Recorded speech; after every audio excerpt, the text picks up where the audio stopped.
What would you do if all you had left in the world were 3 worn silver dollars and a legacy of shame? If the name your father gave you was now a curse, whispered, with pity and contempt, in the one town you had nowhere else to go? For 18-year-old Fanny Boone, standing on the dusty main street of Redemption, Kansas, in the late summer of 1881, that wasn't a question. It was the price of a future. She would soon pay every cent for a rotting barn that even the crows had abandoned. But the truth buried beneath its splintered floorboards held more than shelter. It held the power to restore a name and unmake a king. Settle in and let us know where you're watching from as we tell a story of quiet courage and unexpected justice. Fanny Boone arrived in Redemption not with a flourish, but like a whisper of dust blown in on a sad wind. She led a single, sway-backed mare whose coat was the color of the road they'd traveled for weeks. The mare, named Dust, was all that remained of a herd of over 200, a sprawling ranch, and a father whose laughter used to shake the rafters of their home. Now, there was only silence. The weight of her father's recent passing was a physical thing, a heavy woolen coat in the oppressive August heat. He hadn't died of sickness, not truly. He had died of a broken spirit, the final payment on a debt called in by the wealthiest man in the county, Silas Croft. Croft's name was a venomous word on Fanny's tongue, a name she hadn't spoken aloud since she'd packed her father's last clean shirt and the tintype of her mother into a small satchel. The town of Redemption watched her pass. Faces in the windows of the mercantile, men pausing with barrels on the boardwalk, women hushing their children. They saw the Boone name in the set of her jaw, in the proud, straight line of her back that refused to slump despite the exhaustion that pulled at her shoulders. They saw the ghost of her father, a good man who'd made a bad deal, a man who trusted Croft's handshake more than the fine print on a loan. Fanny felt their eyes, 100 tiny pricks against her skin. She didn't look at them. She looked at the notice board outside the marshal's office, her eyes scanning past postings for wanted men and lost cattle, until they landed on a small, sun-bleached square of paper.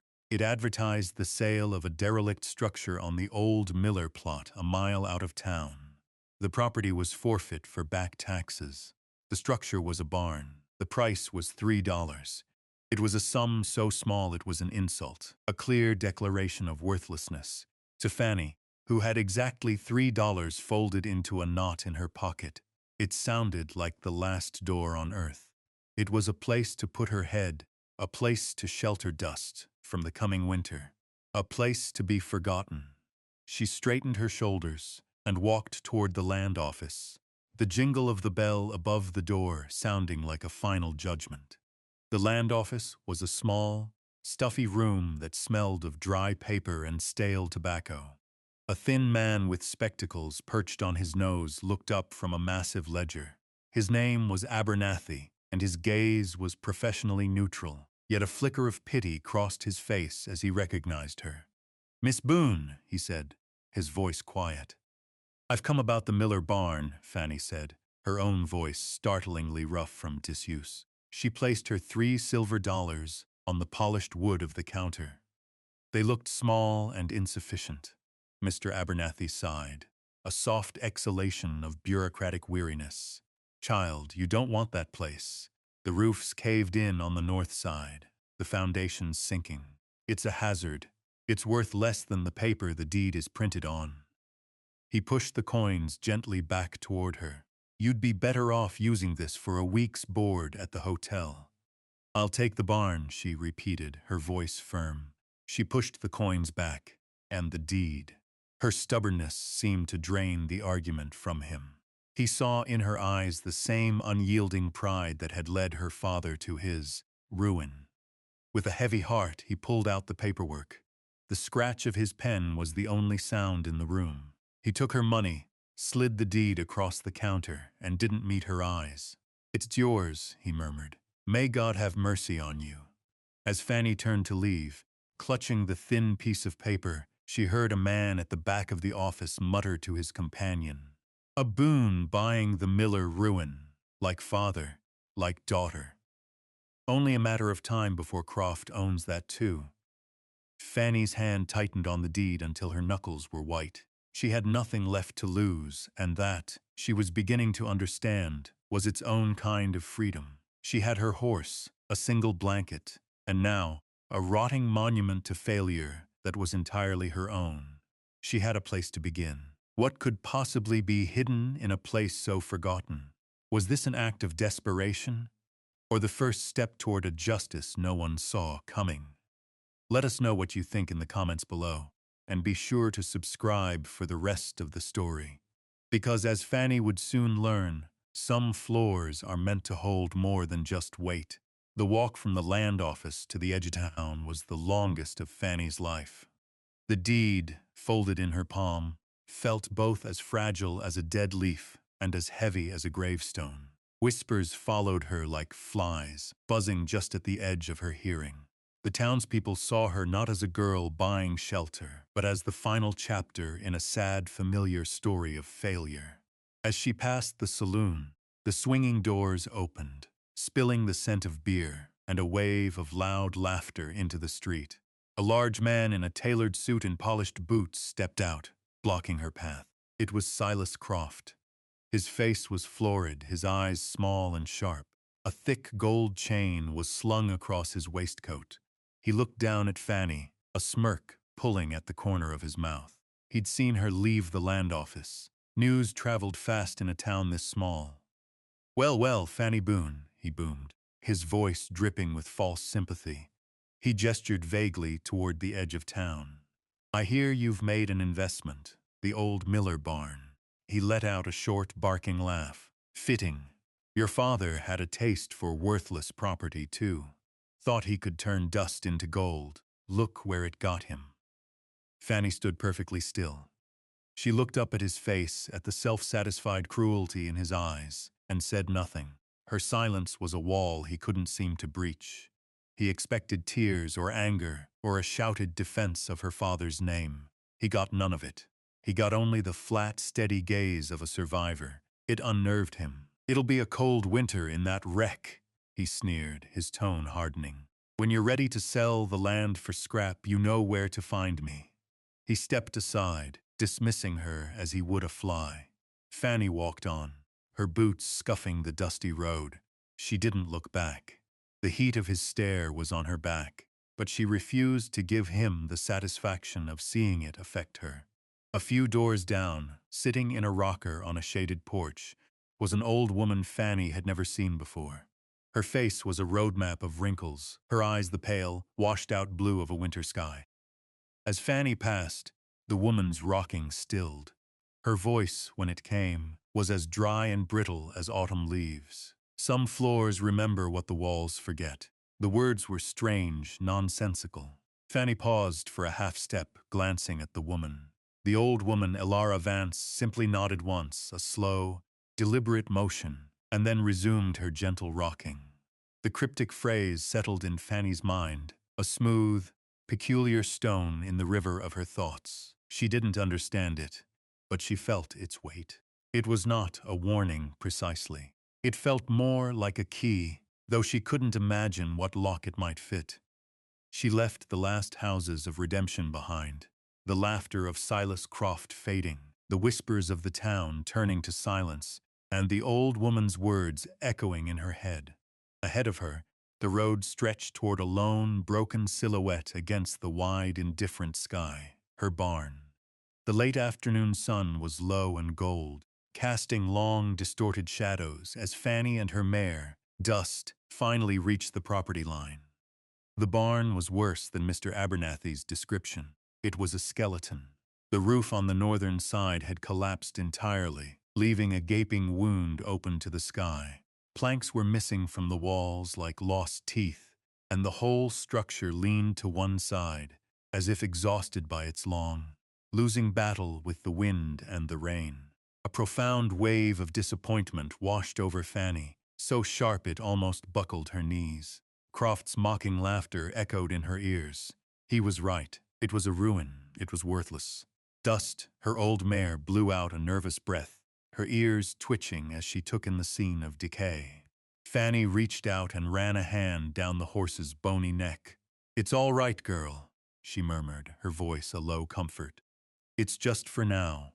She led the horse toward the great sagging main doors. One had fallen from its hinges and lay half buried in the dirt. She squeezed through the opening, her eyes adjusting to the gloom inside. The air was thick with the smell of rot, of ancient hay turned to mulch, and the damp, earthy scent of a place long abandoned by the sun.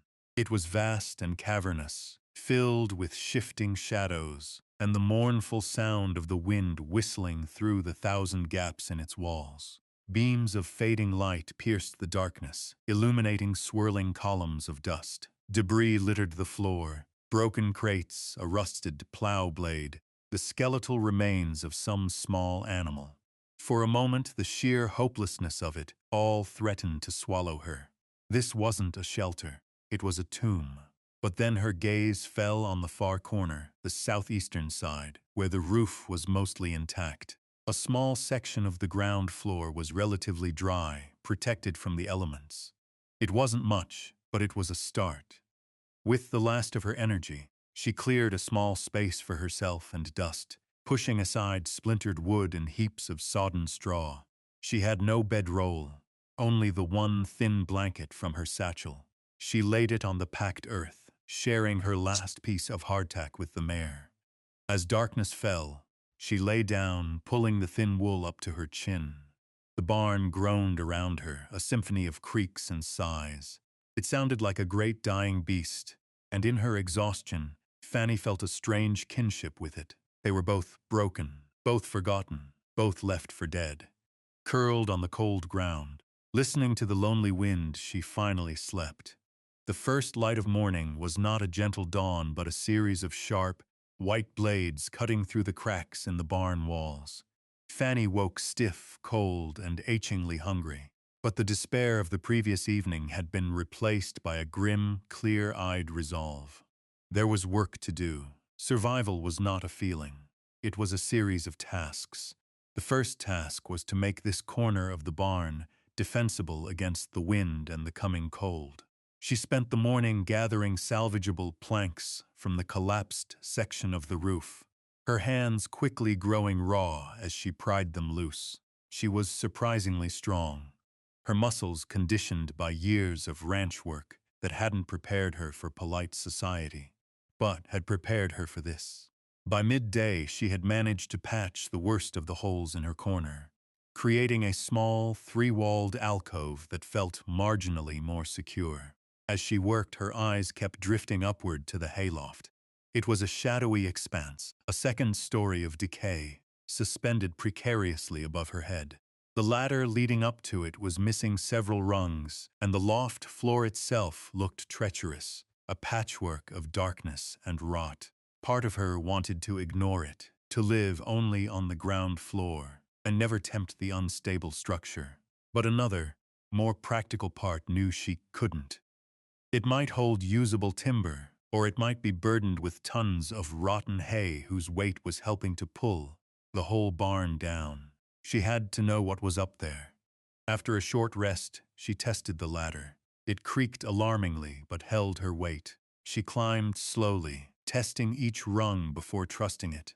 When she pulled herself up onto the loft floor, the wood groaned in protest. She moved with the light, careful steps of someone walking on thin ice. The air was even more stale up here, thick with the ghosts of 1,000 harvests. Most of the floorboards were soft, spongy with damp rot. But as she made her way to the far corner, the one directly above her newly claimed living space, her boot landed on a section of flooring that felt different. It was firm, solid. She stomped on it lightly. Instead of the dull, damp thud of the surrounding wood, it produced a hard, resonant, and distinctly hollow sound. Her curiosity piqued, she knelt down. Wiping away a thick layer of grime and ancient chaff, she saw it. The boards in this 4-foot square section were laid perpendicular to all the others. And the nails, when she looked closely, were not the square, rust-eaten heads of the originals. They were round, newer, and set with a precision that was completely out of place amidst the surrounding decay. It was an anomaly, a single clear note of intention in a symphony of neglect. She didn't understand it, but she knew, with a certainty that settled deep in her bones, that it meant something.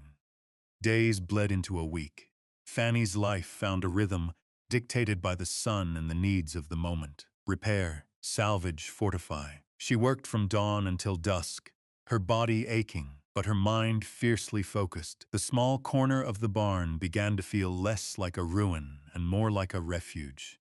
She had managed to rig a makeshift stall for dust, and her own small space was now almost entirely sealed from the wind.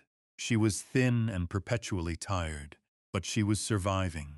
One afternoon, the sound of an approaching horse made her freeze, her hand on the handle of a rusty hatchet she'd found. A rider appeared in the great open doorway, silhouetted against the bright sun. "Fanny?" a familiar voice called. It was Jebediah Stone, a man who had worked for her father for 10 years. He was weathered and kind, with eyes that had seen her grow from a child into a young woman. He dismounted and walked in, his gaze taking in the patches on the wall, the neat stack of firewood, the quiet determination in her face. He didn't offer pity, he offered respect. "Heard you were out here," he said, his voice plain-spoken and warm. He unstrapped a heavy burlap sack from his saddle. "Figured you could use this." Inside was flour, salt pork, dried beans, and a small tin of coffee. Tucked beside it was a long, heavy piece of steel, a pry bar. "Your pa would be proud of the work you're doin'," Jeb said, his eyes meeting hers. "He always said you had more grit than any 2 boys in the county." The simple words of validation were more nourishing than the food he'd brought. After he left, the pry bar lay on the ground, a tool of immense potential. Fanny's thoughts, which had been consumed with survival, drifted back up to the hayloft, to the strange, solid floorboards and their newer nails.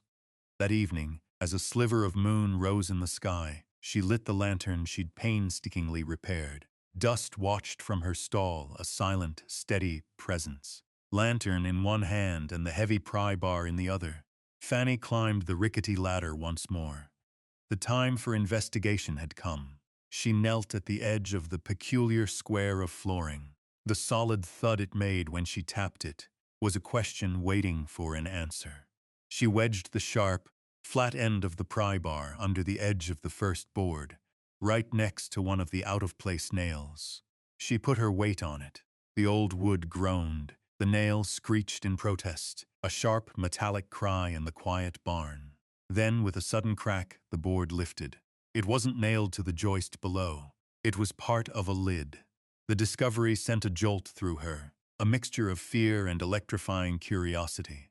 The single lifted board revealed not the dark space between joists she expected, but the edge of a carefully constructed, lead-lined cavity. Her heart began to beat a heavy, frantic rhythm against her ribs. This was no accident of construction. This was a secret. Working with a focused intensity, she used the pry bar to loosen the other boards. They had been fitted together with tongue and groove joints, designed to come away as a single unit. With a final heaving grunt of effort, the entire 4x4-foot section of flooring lifted free, revealing a hidden compartment set deep between the massive oak beams of the loft. She held the lantern lower, its golden light spilling into the shallow space. The first thing she saw were dozens of small, drawstring pouches made of soft leather, neatly arranged in rows. They were grimy with dust but otherwise perfectly preserved. She reached in, her hand trembling slightly, and picked one up. It was unexpectedly heavy, dense with a weight that didn't feel like coin. With fumbling fingers, she untied the leather cord at its neck and tipped the contents into her grimy palm. It wasn't gold coins, it was dust, a coarse, glittering, unmistakably yellow powder that shimmered in the lantern light. Gold dust. She opened another pouch and another. They were all the same. A fortune in raw gold, hidden away in the floor of a forgotten barn. The sheer value of it was staggering. enough to buy back her family's ranch 10 times over. But beneath the last layer of pouches lay something else. A large, flat parcel wrapped in oilcloth and tied securely with twine. It was this that made her blood run cold. The gold was wealth, but this felt different. It felt like knowledge. Carefully, she lifted the heavy package out of the compartment. She set it on the floorboards beside her and worked at the knots with her fingernails. The twine broke, and she unfolded the stiff, waxy cloth. Inside was a thick, leather-bound ledger book. It was the kind used for keeping accounts, its cover plain and unmarked. She opened it. The first page was filled with neat, spidery handwriting. At the top was a date from 5 years prior. The page was a list of cattle brands, but they were drawn in a strange way. A simple B for Boone had lines added to it, transforming it into a complex, stylized SC. A neighboring rancher's was similarly altered. Page after page, it was the same.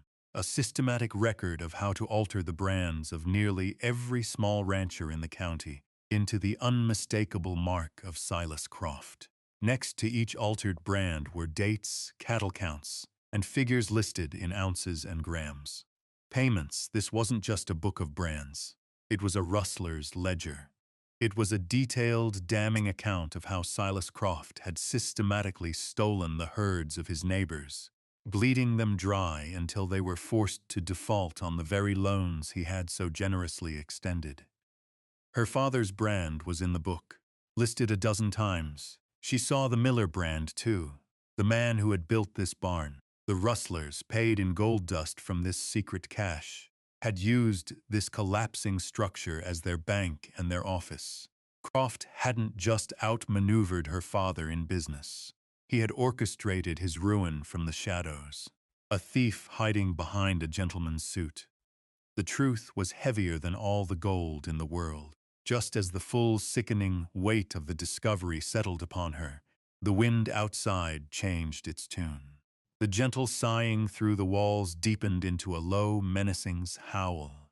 A flicker of lightning illuminated the barn's interior in a stark, blue-white flash, followed a moment later by a deep, rumbling growl of thunder that seemed to shake the very foundations of the earth. A plains thunderstorm, sudden and violent, was bearing down on them. Fanny's first instinctual act was not to seek shelter for herself, but to protect the evidence. With frantic haste, she swept the gold pouches back into the hidden compartment, placing the oilcloth-wrapped ledger on top. She lowered the heavy lid back into place, the wood fitting so perfectly it was nearly invisible again. Her secret was safe. The storm hit with the force of a physical blow. Rain came down not in drops but in solid sheets, hammering against the old wood. The wind shrieked, and the entire barn groaned and shuddered around her. The section of roof she hadn't yet managed to repair began to give way, water pouring into the main part of the barn. But her small fortified corner held. She and Dust were dry, an island of relative calm in the heart of the tempest.